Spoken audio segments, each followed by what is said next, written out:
مقدمه‌ای از رمان ملت عشق. اگر سنگی را به رودخانه‌ای بیاندازید، دیدن تأثیری که از برخورد سنگ با آب جاری بر جای میماند آسان نیست. جویبار کوچکی در جایی که آب با سطح آن برخورد می‌کند به وجود می‌آید و سپس صدای تالاب تالاب می‌آید. اگر همان سنگ را داخل حوض یا برکه‌ای بیاندازید، اثر آن نه فقط قابل دیدن بلکه بسیار طولانی است. سنگ آب ساکن را متلاطم می‌کند. در جایی که سنگ با سطح آب برخورد می‌کند، حلقه‌هایی شکل می‌گیرند و با گذشت لحظه کوتاه حلقه‌ای از دل حلقه دیگر بیرون می‌آید. رود به بی‌نظمی و جریان ذوب شدن آب عادت دارد. دنبال بهانه‌ای برای جاری شدن می‌گردد. رود لبریز می‌شود، سنگ را به درون خود می‌کشد، هضم می‌شود و بعد آن را به آرامی به دست فراموشی می‌سپارد. جاری بودن و جاری شدن در ذات رود است. کم یا زیاد برای رود تفاوتی نمی‌کند. اما جاری بودی و جاری شدن برای برکه مفهومی ندارد. تکه از سنگ کوچک برای برهم زدن آرامش و سکون برکه کافی است. از لحظه‌ای که سنگ با سطح برکه برخورد می‌کنند، دیگر برکه نمی‌تواند اون برکه سابق باشد.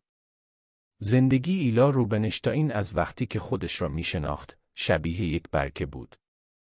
مجموعه قابل پیشبینی از عادتها، نیازها و سلیقه‌ها، کم کم به سن 40 سالگی می رسید.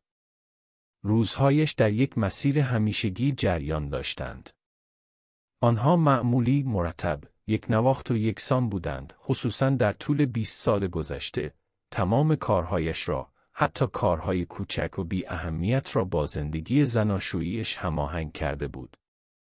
هر آرزویی که می‌کرد، هر دوست جدیدی که پیدا می‌نمود و حتی در بی اهمیت ترین تصمیماتش زندگی زناشوییش را در اولویت قرار می‌داد. خانه و خانواده‌اش اولین اولویت‌های او بودند و محور زندگیش را مشخص می‌کردند.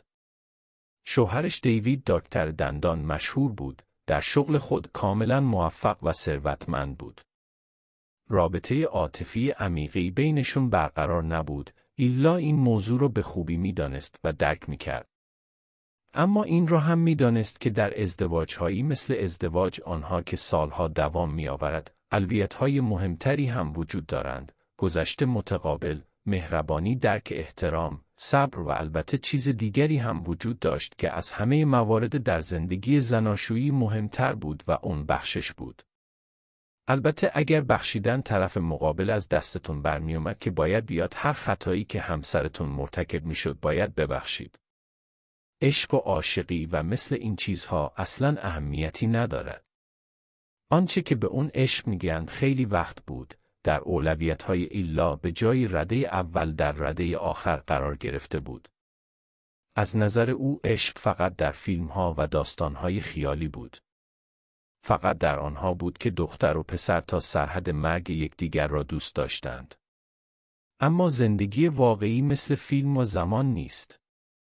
فرزندان ایلا اولین اولویت‌هایش در زندگی بودند. دختر زیبایش ژانت که دانشجو بود و دوگانگی‌هایش آلی دخترش و اووی پسرش که نوجوان بودند و سگی 12 ساله از نژاد گلدن رتریور که اسمش سایه بود. وقتی برای اولین بار سایه را به خانه‌شون آورده بودند، نوزاد کوچک بود و از آن روز به بعد دوست همیشگی ایلا در پیاده روی‌هایش شده بود. هرچند اکنون کمی چاق شده بود و بینایی و شنواییش را کم کم از دست می‌داد و عمرش به سر آمده بود، اما هنوز بهترین دوست ایلا بود. ایلا اصلاً نمی‌توانست تصور کند روزی را که سایه می‌میرد. ایلا همیشه همینطور بود. هیچ وقت قادر به پذیرفتن این موضوع نبود که هر چیزی روزی به پایان خواهد رسید. این به پایان رسیدن می توانست پایان یک دوره، پایان یک عادت و یا پایان رابطه‌ای باشد که مدت‌ها بود به تنگنا رسیده است. ایلا حتی قادر به درک کردن مرگ نبود. علی‌رغم اینکه پایان چیزهای زیادی را با چشمان خودش دیده بود، اما نمیتونست با پایان یافتن روبرو شود. خانواده ایلا روینشتاین در آمریکا در نورس همپتون در خانه‌ای کرمی رنگ که به سبک ویکتوریایی ساخته شده بود زندگی می‌کردند. با اینکه خانه نوساز نبود، اما ساختمان شکوهمندی داشت. 5 اتاق خواب و 3 گاراژ داشت. سنگ فرش‌ها و درهایش به سبک فرانسوی بودند. داخل حیاط یک فواره آب فوق‌العاده وجود داشت. خانه و تمام اعضای خانواده بیمه بودند، همگی بیمه عمر، بیمه موتر، بیمه سرقت، بیمه آتش سوزی و بیمه درمانی داشتند. علاوه بر این، حسابهای بازنشستگی و حساب پس انداز و حسابی مشترک برای دانشگاه فرزندانشان داشتند. به جز خانه‌ای که در آن سکونت داشتند، یک خانه در بوستون و آپارتمانی لوکس در جیزره رد داشتند. ایلا و دیوید برای داشتن تمام اینها تلاش بسیاری کرده بودند. شاید نوعی کلیشه تلقی شود، اما زندگی ایدئال از نظر آنها داشتن خانه‌ای بود که در هر طبقه آن فرزندانشون با شادی و خوشحالی مشغول بازی کردن بودند و فضای خانه لبریز از بوی بیسکویت زنجبیلی دارچینی بود که در فر پخته می شود.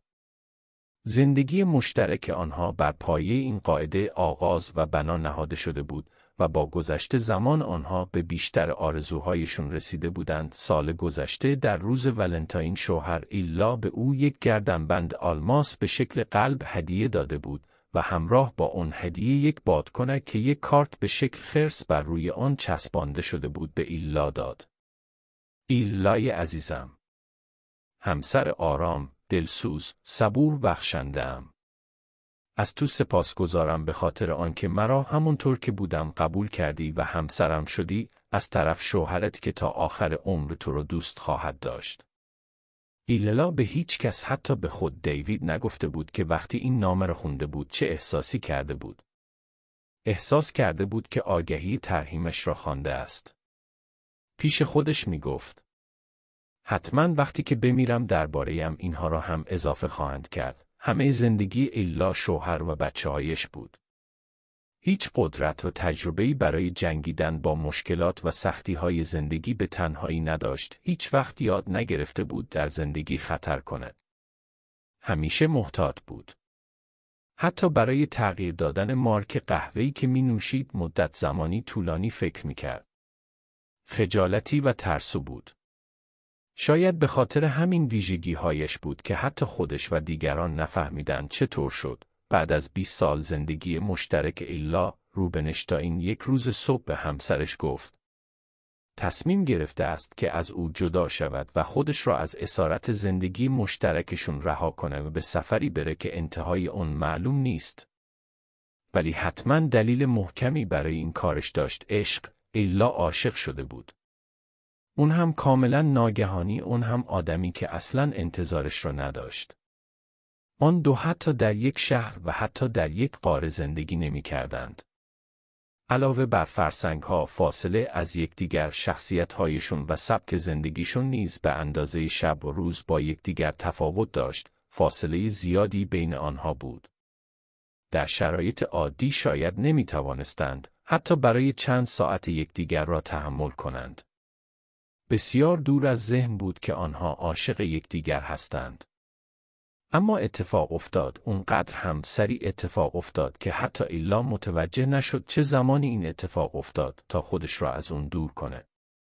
هرچند مگر عاشق شدن دست خود انسان است. عشق بر روی برکه راکد زندگی ایلا مثل سنگی از غیب فرود آمد و آن را متلاطم، دگرگون و واژگون ساخت. منتظر قسمت بعدی باشید.